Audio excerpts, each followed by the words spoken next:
Alicia Edwards was at the meeting and can tell us more. But first, Alicia, can you give us an update on the latest on the investigation into Jayden's killing?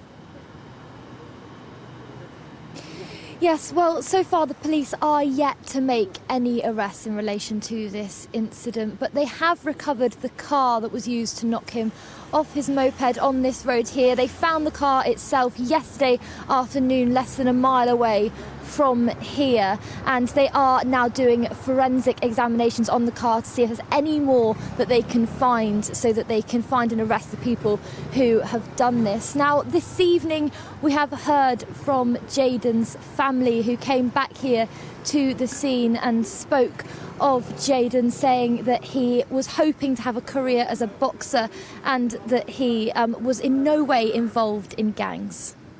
His character was infectious, and anyone who met him fell in love with his charm. He had a huge heart and would do anything for anyone, especially his family. He will be sincerely missed. Jayden was a 14-year-old minor who had his whole life ahead of him, which should never have been viciously taken from him. It was very distressing that majority of reports about Jayden have mentioned London gangs. And I would like to stress that Jayden had recently moved from Nottingham to London and had absolutely no affiliation with gangs. Focus needs to be on the fact that he has been brutally murdered in cold blood and deserves a fair chance at justice as much as anyone else in this situation. If there are people in our streets that are capable of killing a 14-year-old child, then no one is safe and they need to be caught and brought to justice. Moving words there from the family of Jayden Moody. Because of the fact that he was so young, just 14 years old, this is something that has been spoken about by politicians, and particularly today during that London Assembly meeting of crime and policing. And a little after that meeting, I spoke to Steve O'Connell, who told me what the London Assembly, City Hall and the Metropolitan Police are going to be doing to try and stop this crime on the streets of London.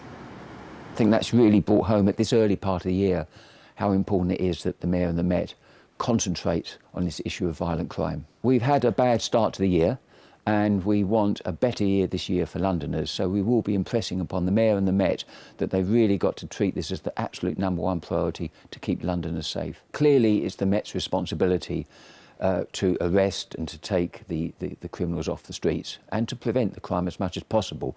But we've also heard about the announcement of the Violence Reduction Unit that the Mayor is introducing, which is based on the public health approach. Clearly, many of these young people come from difficult backgrounds. There may be households where they've got no strong father or mother figure to influence them. They may come from a background where they've got older siblings who are involved in gang activity. So it is important that we try to support these young people, and they're very young people, who sometimes are prepared to resort to extreme violence at a very tender age. Well, one concern about is the Violence Reduction Unit. We agree in principle that it's a good idea to get to the causes of crime, but the Mayor himself has said this may take 10 years. And we've heard today that there is a time lag in the process of implementing it, so we will be keeping a close eye on that. The investigation here is continuing, and the Metropolitan Police have asked that anybody with any information about this who may have been in or around Bickley Road here at around 6:30 on Tuesday night to come forward with any information that might help them find the people who have been involved in this incident.